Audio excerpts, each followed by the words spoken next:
Hello ವೀಕ್ಷಕರೇ, welcome to radiant GK stories. ಇಂದು ಮಹಾಭಾರತದ 36ನೇ ಎಪಿಸೋಡ್. ಅಂಬೆಯು ಕಾಡಿನಲ್ಲಿ ಘೋರ ತಪಸ್ಸನ್ನು ಮಾಡಿದಾಗ ಈಶ್ವರನಿಗೆ ಕರುಣೆಯು ಉಂಟಾಗುತ್ತದೆ. ಅವನು ಅವಳ ಎದುರಿಗೆ ಪ್ರತ್ಯಕ್ಷನಾಗಿ ಅವಳಿಗೆ ಎಂದೆಂದಿಗೂ ಬಾಡದ ಕಮಲ ಪುಷ್ಪಗಳ ಮಾಲೆಯೊಂದನ್ನು ಕೊಟ್ಟು, ಮಗುವೆ, ಈ ಮಾಲೆಯನ್ನು ತೆಗೆದುಕೋ. ಈ ಮಾಲೆಯನ್ನು ಯಾರು ತಮ್ಮ ಕುತ್ತಿಗೆಗೆ ಹಾಕಿಕೊಳ್ಳುತ್ತಾರೋ ಅವರೇ ಭೀಷ್ಮನನ್ನು ಕೊಲ್ಲುತ್ತಾರೆ ಎಂದು ತಿಳಿ ಎಂದನು. ಅಂಬೆಗೆ ಬಹಳ ಸಂತೋಷವಾಯಿತು. ಸೇಡು ತೀರಿಸಿಕೊಳ್ಳುವುದು ಹೇಗೆಂದು ಯೋಚಿಸುತ್ತಾ ಅವಳು ಅಲ್ಲಿಂದ ಹೊರಟು ಹೋಗುತ್ತಾಳೆ. ಅಂಬೆಯು ದೇಶದ ಪ್ರತಿಭಾ ರಾಜರುಗಳೆಲ್ಲರನ್ನೂ ಭೇಟಿ ಮಾಡಿ ಭೀಷ್ಮನನ್ನು ಕೊಲ್ಲಲು ತನಗೆ ಸಹಾಯ ಮಾಡಿ ಎಂದು ಕೇಳಿಕೊಂಡಳು. ಈಶ್ವರನು ಕೊಟ್ಟ ಮಾಲೆ ಹಾಕಿಕೊಂಡರೆ ಜಯವು ಖಚಿತವೆಂದು ಹೇಳಿದರೂ ಸಹ ಯಾರೊಬ್ಬರೂ ಒಪ್ಪಲಿಲ್ಲ. ಮಹಾವೀರನಾದ ಭೀಷ್ಮನನ್ನು ಎದುರು ಹಾಕಿಕೊಳ್ಳಲು ಯಾರೊಬ್ಬರಿಗೂ ಧೈರ್ಯವಿರಲಿಲ್ಲ. ಅಂಬೆಯು ಪಾಂಚಾಳ ರಾಜನಾದ ದೃಪದನ ಆಸ್ಥಾನಕ್ಕೆ ಹೋದಳು. ಎಲ್ಲ ಸಂಗತಿಯನ್ನು ವಿವರಿಸಿ ತನಗೆ ಸಹಾಯ ಮಾಡಬೇಕೆಂದು ಕೇಳಿಕೊಂಡಳು. ಅವಳು ಹೇಳಿರುವುದನ್ನೆಲ್ಲ ಸಮಾಧಾನವಾಗಿ ಕೇಳಿದ ಅವನು, ನಿನಗೆ ಒದಗಿದ ದುರ್ಗತಿ ಕಂಡು ನನಗೆ ದುಃಖವಾಗಿದೆ. ಆದರೆ ಭೀಷ್ಮನಲ್ಲದೆ ಇನ್ಯಾರಾದರೂ ಆಗಿದ್ದರೆ ನಾನು ಇದನ್ನು ಕೈಗೊಳ್ಳುತ್ತಿದ್ದೆ. ಭೀಷ್ಮನು ಯಾವಾಗಲೂ ನ್ಯಾಯಬದ್ಧನಾಗಿರುವನು. ಅವನೊಂದಿಗೆ ಯುದ್ಧ ಮಾಡಲು ನನಗೆ ಕಾರಣ ಯಾವುದೂ ಇಲ್ಲ. ಅವನು ಅತ್ಯಂತ ಶಕ್ತಿವಷ್ಟನೇ ಅಲ್ಲ, ಸತ್ಯವಂತ ಕೂಡ ಹೌದು. ದಯವಿಟ್ಟು ನನ್ನನ್ನು ಕ್ಷಮಿಸು. ನಿನ್ನ ಕೋರಿಕೆಯನ್ನು ನಾನು ನೆರವೇರಿಸಲಾರೆ ಎಂದು ಬಿಟ್ಟ. ಅಂಬೆಗೆ ಬಹಳ ನಿರಾಸೆ ಆಯಿತು. ಈಶ್ವರನು ಅನುಗ್ರಹಿಸಿದ ಕಮಲ ಪುಷ್ಪಗಳ ಮಾಲೆಯನ್ನು ಅವಳು ಸಿಟ್ಟಿನಿಂದ ದೃಪದನ ಆಸ್ಥಾನದ ಒಂದು ಕಂಬಕ್ಕೆ ಕಟ್ಟಿದಳು.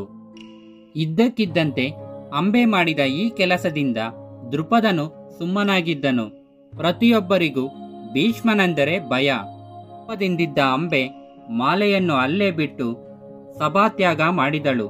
ಯಾರೊಬ್ಬರಿಗೂ ಅದನ್ನು ಮುಟ್ಟಲು ಅವಕಾಶವಾಗದಂತೆ ದೃಪದನು ಅದಕ್ಕೆ ಕಾವಲು ಹಾಕಿದನು. ಅಂಬೆ ಮತ್ತೊಮ್ಮೆ ಕಾಡಿಗೆ ಹೋಗಿ ಮತ್ತೊಮ್ಮೆ ಉಗ್ರ ತಪಸ್ಸಿಗೆ ಕುಳಿತಳು.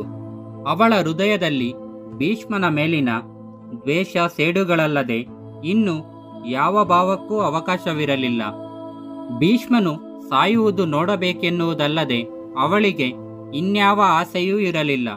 ಅವಳ ತಪಸ್ಸು ಬಹುಕಾಲ ಮುಂದುವರಿಯಿತು. ಒಮ್ಮೆ ಶಿವನು ಅವಳ ಮುಂದೆ ಪ್ರತ್ಯಕ್ಷನಾಗಿ, ಮಗು, ದುಃಖಿಸಬೇಡ. ಮುಂದಿನ ಜನ್ಮದಲ್ಲಿ ನೀನೇ ಭೀಷ್ಮನನ್ನು ಕೊಲ್ಲುವೆ ಎಂದ. ಅಂಬೆಗೆ ತಾಳ್ಮೆ ತಪ್ಪಿತು.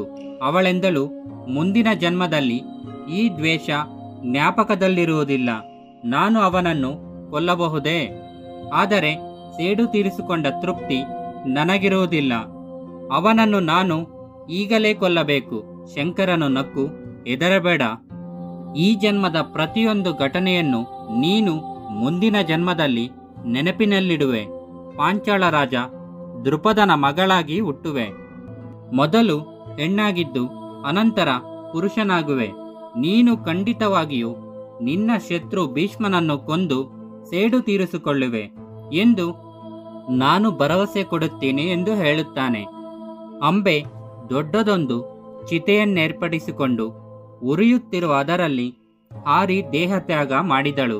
ನಂತರ ಅವಳು ದೃಪದನ ಮಗಳಾಗಿ ಹುಟ್ಟಿದಳು. ಒಂದು ದಿನ ಆಟವಾಡುತ್ತಿರುವಾಗ ಅಲ್ಲಿ ಕಂಬಕ್ಕೆ ಕಟ್ಟಿದ ಮಾಲೆಯನ್ನು ತೆಗೆದು ಹಾಕಿಕೊಂಡು ಬಿಟ್ಟಳು. ದೃಪದನು ಇದನ್ನು ಕೇಳಿ ಓಡೋಡಿ ಬಂದನು. ಮಗುವು ಮಾಡಿದ ಕೆಲಸವನ್ನು ನೋಡಿ ಭಯದಿಂದ ತಲ್ಲಾಣಿಸಿ ಹೋದನು. ಮಗುವು ಶಾಂತವಾಗಿ ನಗುತ್ತಾ, ತಂದೆಯೇ, ಭಯಪಡದಿರು. ಈ ಮಾಲೆಯನ್ನು ಧರಿಸಿಕೊಳ್ಳುವ ಏಕಮಂತ್ರ ಉದ್ದೇಶದಿಂದ ನಾನು ನಿನ್ನ ಹೊಟ್ಟೆಯಲ್ಲಿ ಹುಟ್ಟಿ ಬಂದಿದ್ದೇನೆ. ನೀನು ಶಾಂತವಾಗಿರು. ಉಳಿದಿರುವುದೆಲ್ಲವನ್ನು ನನಗೆ ಬಿಡು ಎಂದಿತು. ಮಗುವಿಗೆ ಶಿಖಂಡಿ ಎಂದು ಹೆಸರಿಟ್ಟರು. ದ್ರೋಣಾಚಾರ್ಯನ ಬಳಿ ವಿದ್ಯಾಭ್ಯಾಸವೂ ನಡೆಯಿತು. ಲೋಕದ ಎಲ್ಲರೂ ತಿಳಿದಂತೆ ಗುರುವಾದ ದ್ರೋಣನು ಅವಳನ್ನು ಪುರುಷನೆಂದೇ ತಿಳಿದಿದ್ದನು. ಯಕ್ಷನೊಬ್ಬನ ದಯೆಯಿಂದ ಅಂಬೆ ತನ್ನ ಲಿಂಗವನ್ನು ಬದಲಿಸಿಕೊಂಡು ಪುರುಷತ್ವವನ್ನು ಪಡೆದು ದೃಪದನ ಮನೆಯಲ್ಲಿ ಬೆಳೆಯುತ್ತಿದ್ದಳು. ಅವಳ ಹೃದಯದಲ್ಲಿ ಭೀಷ್ಮನ ಮೇಲಿನ ದ್ವೇಷದ ಜ್ವಾಲೆ ದಗದಗನೆ ಉರಿಯುತ್ತಿತ್ತು. ಈ ವಿಡಿಯೋ ನಿಮಗೆ ಇಷ್ಟವಾಗಿದ್ದಲ್ಲಿ ಲೈಕ್ ಮಾಡಿ, ಶೇರ್ ಮಾಡಿ, ಕಾಮೆಂಟ್ ಮಾಡಿ, ಹಾಗೆ ಸಬ್ಸ್ಕ್ರೈಬ್ ಮಾಡಿ. ನಮ್ಮ ಇಂದಿನ ಮಹಾಭಾರತ ವಿಡಿಯೋಸ್ಗೋಸ್ಕರ ನಮ್ಮ ಚಾನಲ್ನ ಒನ್ ಟೈಮ್ ವಿಸಿಟ್ ಮಾಡಿ. Thanks for watching.